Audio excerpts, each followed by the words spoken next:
All right. Woo! What a day, everybody. Thanks for your patience. Welcome. My name is Ecussionist. We are here. This is lesson number 2 of trimester number 3 in 2025. Geez, that's a lot of math. It is 4:25. I apologize for the delay. We are over here doing our best on this Wednesday afternoon. Normally, we meet every Wednesday at 4 p.m., but today I am coming in 25 minutes hot. So I'm going to go ahead and give you as much as I can today. I'm actually running to a gig after this, so we're going to see how long we can go. Last week, I also had some tech difficulties, and my computer ended up dying on me probably about 10 minutes before I was finished with the lesson. So let's start out with what today's about, which is the Amen break. This is a how-to video, and then I'm going to get back to some of that other stuff, which is more talking. So today, we're talking about the Amen break. All right, this is one of the most famous drum beats in the history of drum beats. It's sort of like in the holy grail of drum breaks. It's like Funky Drummer or like Impeach the President, stuff like that, right?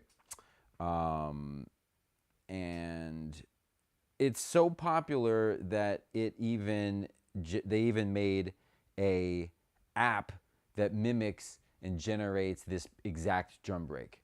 The drummer for this beat, his name is Gregory, or they called him G.C. Coleman. What was the band that he was in?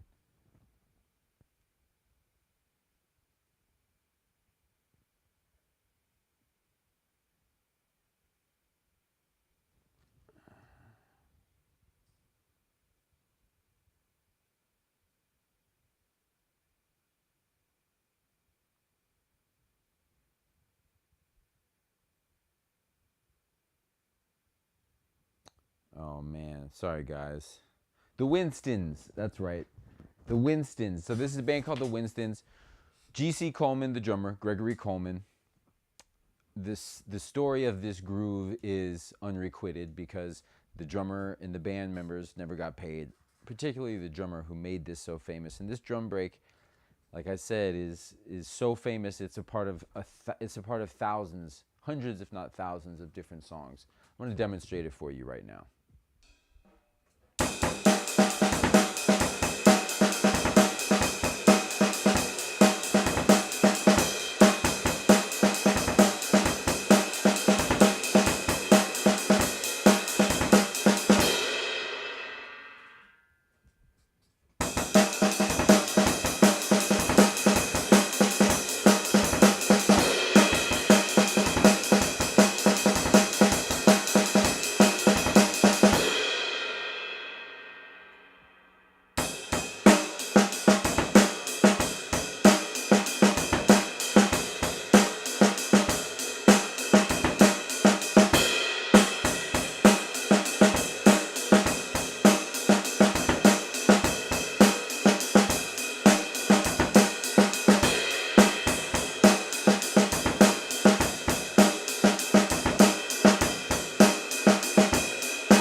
So this groove right here is a monster 70s era funk break that came from the States, invented by Black Americans, making its way over to the UK, adapted and loved, and then breathed new life into by Black British folks into also the neighborhoods of Baltimore, of Black American invention came Baltimore Club and Philly Club and all the different clubs, Jersey Club, and jungle is a big part of this. So I'm going to demonstrate this drum break with the tambourine, or at least I'll try to.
So as you can see, the tambourine brings that sort of digital DJ producer production into it, and you can kind of hear how that was also a part of making that sound legitimate.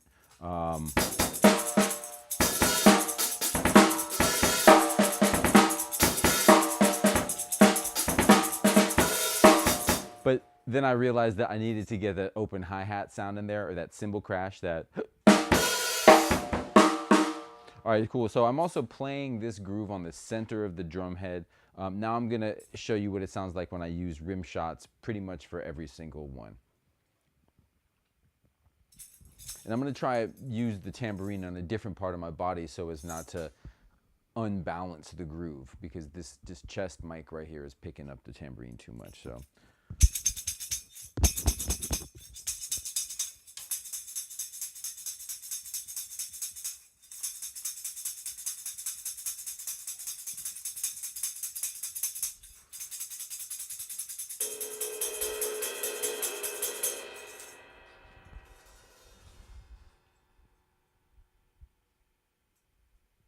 There you go. Let's see if you can see that.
All right, so let's get into it. Let's break it down a little bit. I like to think of it as that there are 3 times in this groove where you have to play those fast double bass drum hits. So the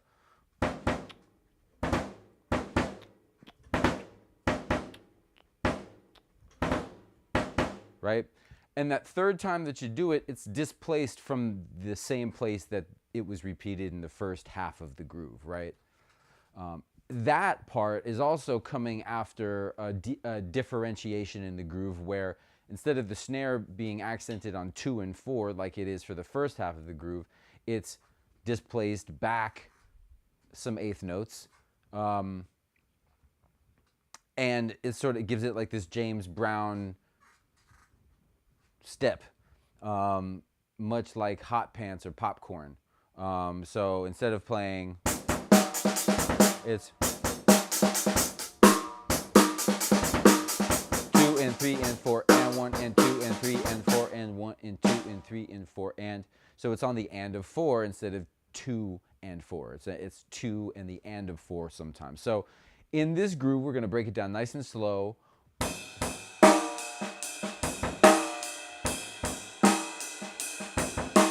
That's the first half, and then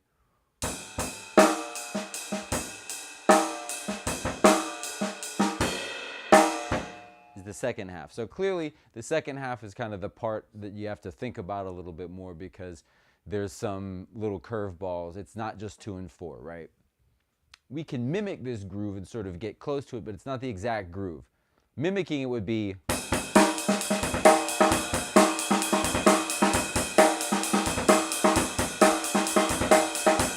And I wouldn't even say that's mimicking it. That's actually doing an inaccurate interpretation, right? Mimicking it exactly would be.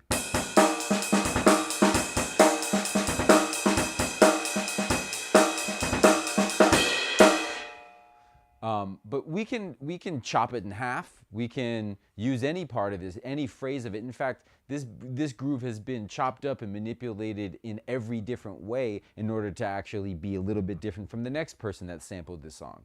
And when I tell you this song has been sampled hundreds and hundreds and hundreds of times, I really mean that. If we take just the second half of this break, it's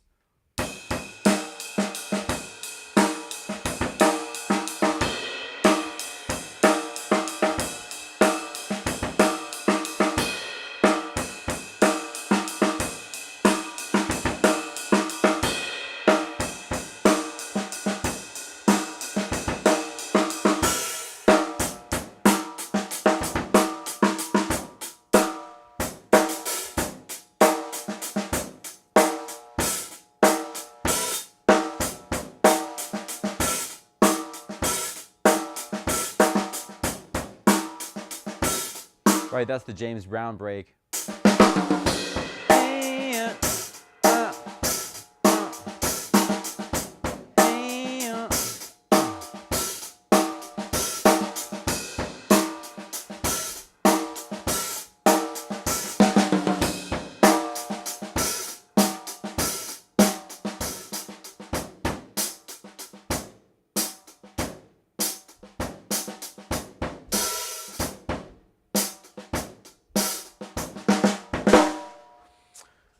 So that's that kind of displaced snare part. Bringing it back to the top of the break.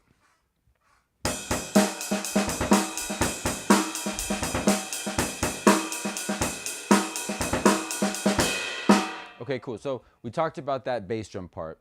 The other thing that's easy to remember is that every part on the bass drum that isn't those double kicks is just 2 eighth notes.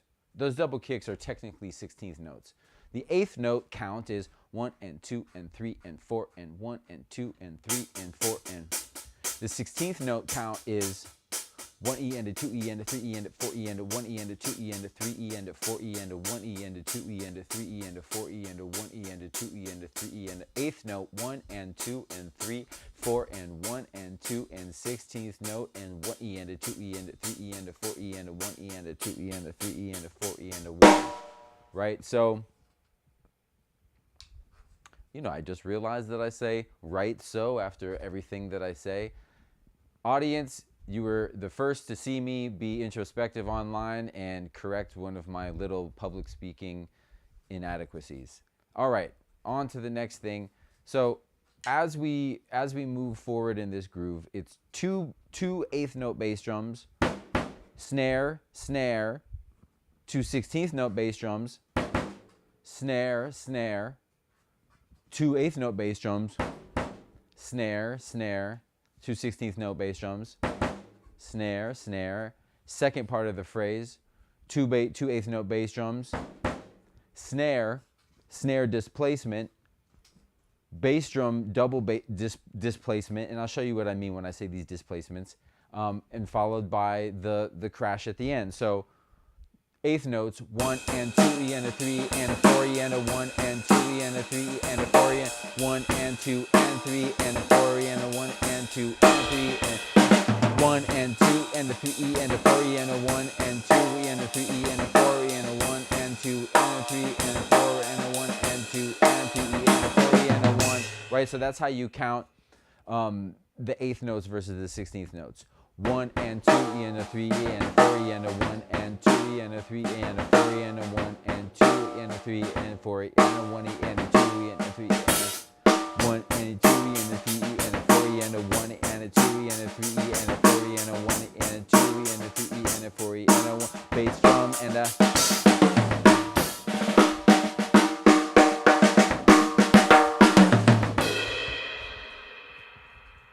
Let me use a set of brushes here and give you guys a different perspective. If we hear this with a different texture, it changes the approach a bit.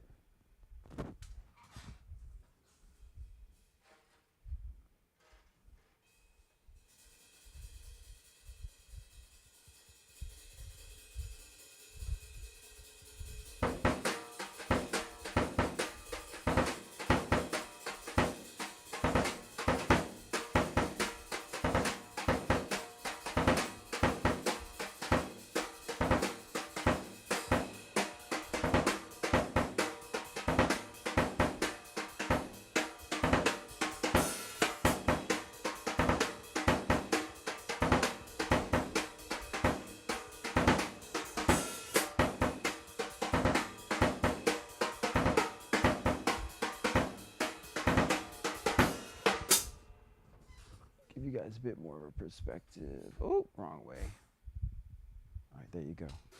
Cameraman, move the camera over. Okay, sir. Thank you, cameraman. Okay. Here we go.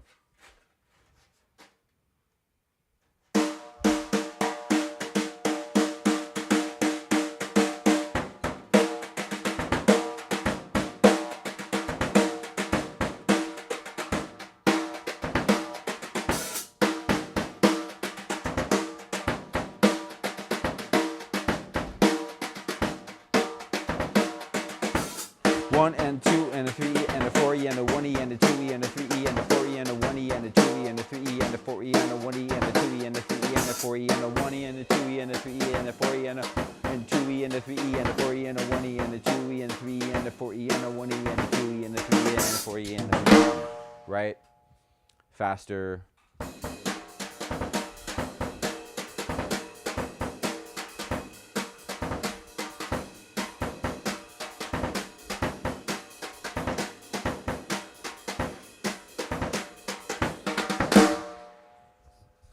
Back with sticks.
Amen. Amen break. So one of the things, actually, and while I'm talking, I'm just going to try and fix a little tech glitch, and then I'm going to have to get out of here, guys. One of the things that I was experiencing when playing that was that we had, great, was that we had gotten to a tempo that was so fast that I had no choice but to sit up and take the biggest breath that I possibly could, all the way from the floor through my crown, all the way to the sky, out the atmosphere. That's how big the level of breathing that you need to do when you get to a certain point of physical exertion is immense, more so than you'd even think. This is something that Rashid Ali used to tell me about. Rest in peace to Rashid Ali, one of John Coltrane's famous, innovative drummers. And he told me that what he used to have to do when he would really, really get into it, 20 minutes, 30 minutes into playing at full force, is that you really have to get into your breathing, and you have to learn how to breathe from your core, learn how to use core strength to your advantage, and ultimately pace yourself, even though it seems like you're putting the same amount of energy in the whole time. You are actually very much knowing when to push and when to pull back. And we're mindful of our dynamics, we're mindful of our volume and our velocity, because that's what allows us to project or deflect or create hugeness or create smallness. And all that affects how we come across, it affects the sound, and ultimately what we were just talking about. That's at the root of it. So when you breathe like we're talking about, it forces you to sit up straight. And not every drummer not every body is the same. Not everybody sits up straight the same way. But your version of sitting up straight is what you should be doing, or at least being reminded to do as you are continuing to play, right? I know that sometimes when I have to, and you should never reach, but sometimes when you have to like lean forward for that extra leverage or that extra length, we have a tendency to then not regain our posture. We tend to hunch. If you look at the body posture of somebody like Buddy Rich, you can see that his back bend happens sort of at the lower spine, and there's sort of a hunch that has been created from him sitting like that all those years with his head hunched forward but chin up. So you end up having something like this. And I'm not sure if you can see me on the side, which I know you can't. So I'm going to lean this way real quick so you can see what it looks like. This is like what Buddy Rich's body sort of looked like. What do I talk like? When you sit up straight, though, and you kind of come from a nice relaxed sense of uprightness, as you can see, this is probably from years of social media, is there is a bit of a forward head motion.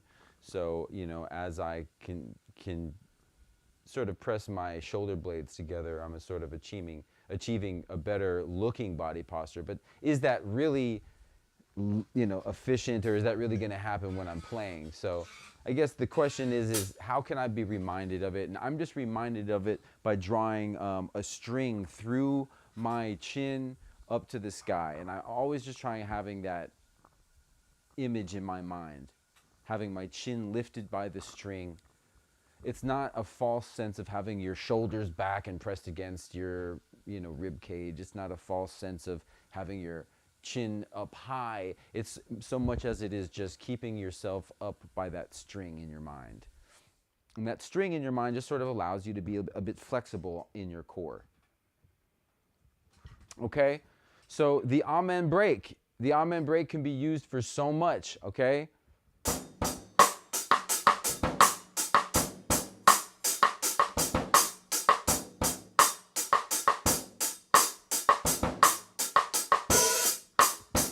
Rest in peace to D'Angelo.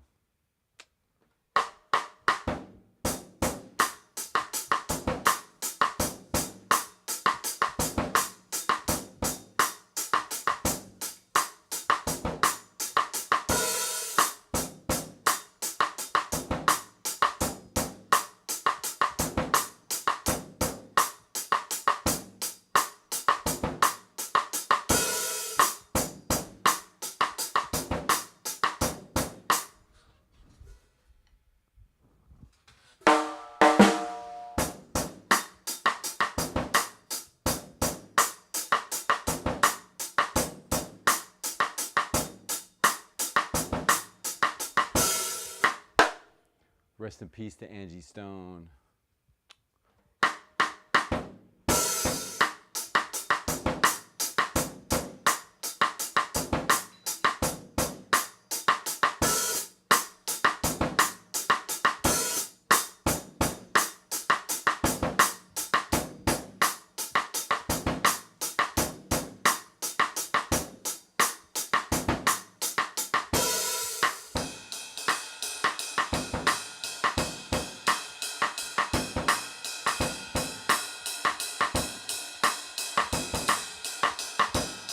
That's with the swinging feel.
So when you breathe, when you sit up straight, it really, really matters. And I can't emphasize breathing and sitting up straight enough to create longevity and good habits as a drummer and as a human being. And it speaks volumes about you if your posture is a certain way. So just be aware of the health benefits of keeping yourself as upright as possible, and also no judgment, because I understand that all bodies are shaped differently. So if you can't sit up as straight as somebody else, it's fine. Do your uprightness. Your version of being upright is your version, and that is what matters. Also, the Amen break. Shout out to GC Coleman and the Winstons. And yeah, Amen break. It's the vibe. All right. Thanks so much for joining me. Big shout out to Tamboro Drums, Icon Microphones, NGO Radio Terra. They host us every single week. I'm here on Wednesdays at 4 p.m. Sorry for my tardiness. I won't be late next time. I love you guys. Thanks for everything. Thanks for your continual weekly support. Shout out to Rolling Corporation and Proel as well as Sun House. We love you guys. Thanks for your support. See you soon.